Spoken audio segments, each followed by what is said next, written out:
Hello, Mare. Welcome to my channel. Mare, alam mo ba, Catherine Bernardo, nililigawan ba ni Alden Richard at Jericho Rosales? Tara, let's spill the tea. Nagbigay na ng pahayag si Alden Richard tungkol sa tunay na estado ng kanilang relasyon ngayon ni Catherine Bernardo. Matapos ang mga usap-usapan sa social media tungkol sa sweet gesture ni Alden kay Catherine sa post-birthday celebration noong April 2, 2024. Nagpahayag si Alden sa kanyang saloobin sa isang interview. Sa mga nag-trending na video clip na ibinahagi sa social media, kita ang pagdating ni Alden sa venue kung saan idinaos ang surprise birthday party para kay Catherine Bernardo. Dala ang isang malaking bouquet ng Ecuadorian roses at regalong nakalagay. Agad niya itong nilapitan ni Catherine Bernardo. Makikita rin sa video na nagsiselfie sila ng actress na nagpapakita ng kanilang pagiging malapit at komportable sa isa't isa na siyang naging rason para kakiligan sila ng kanilang fans at pag-ship ng tambalan nilang Kat Den. Sa interview ni Alden sa 24 Oras noong Miyerkules, April 10, tinanong sa kanya ng entertainment reporter na si Nelson Canlas ang tungkol sa estado ng kanilang relasyon. Sa simpleng sagot ni Alden, sinabi niyang, "What you see is what you get." Ipinaliwanag niya na hindi niya kailangan ipaliwanag ang kanilang relasyon at masaya siya na makitang masaya si Catherine Bernardo. Pahayag ni Alden, "I was invited and syempre it was part of her post-birthday celebration with friends and family. Masaya naman. Masaya naman yung naging experience. You can see how happy Kat is." Dagdag pa niya, hindi lang din talaga kailangan laging ipamalita sa social media yung mga ganyan. You know, sometimes yung mga personal things that's happening better be personal na lang. Sa kabuuan, ipinapakita ng pahayag ni Alden ang kanyang pagpapahalaga sa kanilang privacy at ang kanyang pagiging masaya sa kaligayahan ni Catherine Bernardo. Nagsimula ang pagiging magkaibigan ni Alden Richards at Catherine Bernardo nang magkatambal sila sa isa sa highest-grossing Filipino films, ang Hello, Love, Goodbye, noong 2019. Nagbigay ng reaksyon si Direk Cathy sa mga usap-usapan tungkol sa posibleng relasyon ng dalawa, sina Catherine Bernardo at Alden Richard. Ang kwentong kumakalat ngayon tungkol kina Catherine at Alden ay naglalaman ng balitang nililigawan di umano ni Alden Richard si Catherine Bernardo matapos ang breakup ng actress sa kanyang on- and off-screen partner na si Daniel Padilla.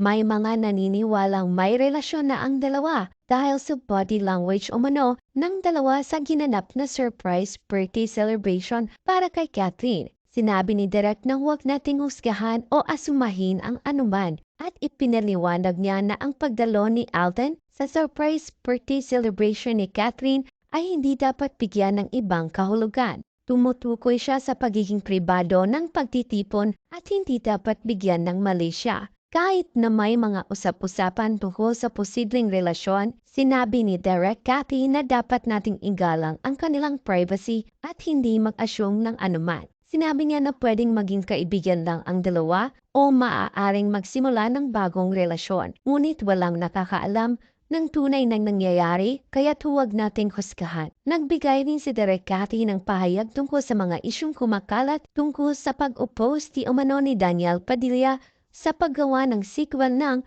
Hello, Love, Goodbye. Nilinaw niya na hindi ito totoo at hindi kayang hadlangan ni Daniel ang ganoong kalaking proyekto at si Catherine naman ay may sariling isip. So pag gusto niya, gusto niya.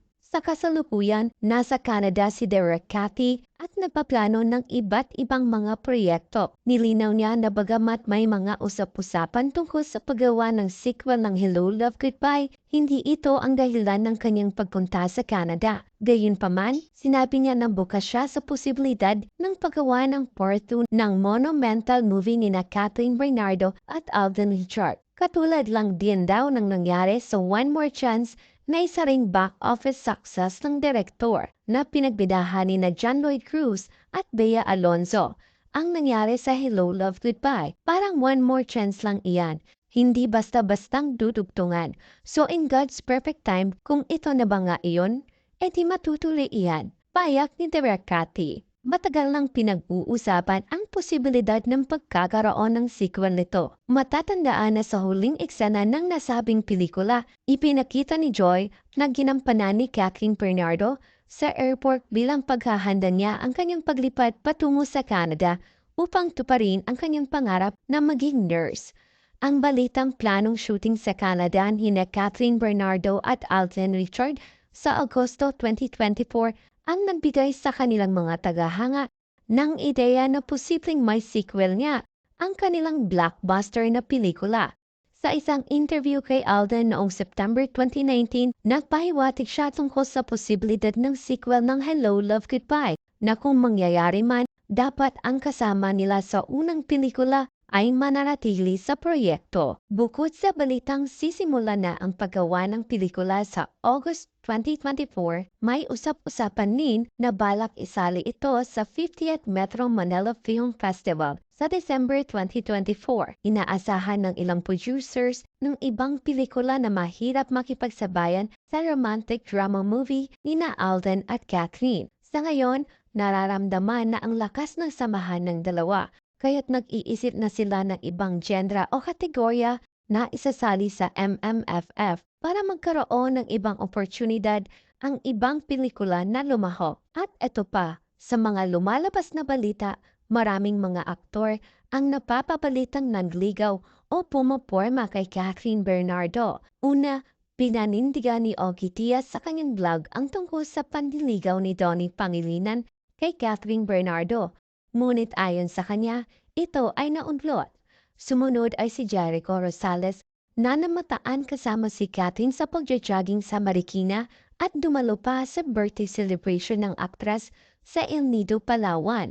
Ngunit ang pinakamatunog sa mga balita ay ang panliligaw umano ni Alden Richard kay Kathleen Bernardo. Ayon sa mga balita, mas boto raw ang ina ni Kathleen Bernardo na si Mommy Min at ang buong pamilya ni Kathleen Bernardo kay Alden Richard. Ayon sa mga reliable source ng aking kumare, mas totoo raw ang panliligaw ni Jericho.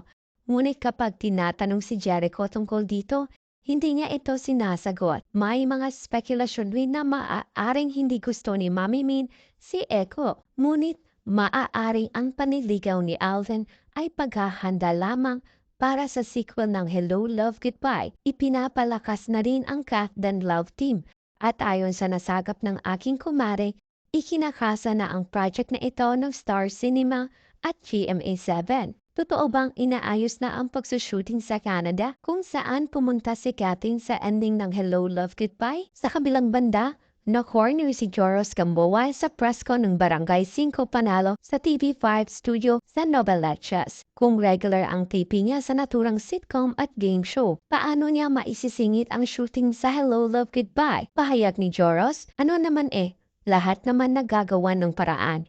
Kung ipagkakaloob ng Diyos, dun tayo. Hindi naman hindi ko alam. Matitip naman, medyo naaalangan pangsagot ng aktor. Naintindihan namin kung ayaw pang magsalita ni Joros tungkol dito dahil wala pang official announcement. Ang mga pahayag ni Joros Gamboa tungkol sa posibleng pagiging bahagi niya sa sequel ng Hello, Love, Goodbye ay nagpapakita ng kanyang pagiging bukas sa posibilidad ng proyektong ito. Bagamat tila hindi pa siya ganap na nakakumpirma, ipinahayag niya ang interes niya sa pagiging bahagi nito at ang kanyang pangako na gagawan nila ng paraan para maayos ang kanyang schedule. Dagdag pa rito, naging bahagi si Joros ng original na Hello, Love, Goodbye at naging malapit pa siya kay Alden Richard dahil rito. Nang malaman niya ang tungkol sa posibleng sequel, mukhang positibo ang kanyang reaksyon at handa siyang maging bahagi nito. Ang pagtambal ni Kathleen Bernardo at Alden Richard sa sequel ng Hello, Love, Goodbye ay isa ring pinag-uusapan. Maaaring ito ay paghahanda lamang para sa kanilang proyekto, subalit maraming nagtatanong kung magkakaroon sila ng maaaring maging mas malalim na koneksyon habang nagtatrabaho sa proyektong ito. Nagkaroon din ng usap-usapan tungkol sa posibilidad ng pagdating ni Jericho Rosales sa shooting ng sequel. Noong una, bumisita si Daniel Padilla sa set ng original na pelikula sa Hong Kong. Kaya't marami ang nagtatanong kung susundan ito ni Jericho Rosales habang ang mga detalye ng sequel ng Hello Love Goodbye ay patuloy pang naglalabas. Maraming tanong ang bumabalot sa mga kaganapang ito. Isa sa mga ito ay kung isasama ito sa 50th edition ng Metro Manila Film Festival at kung mababawi ba ng cast dan movie ang corona muli sa pelikulang Rewind.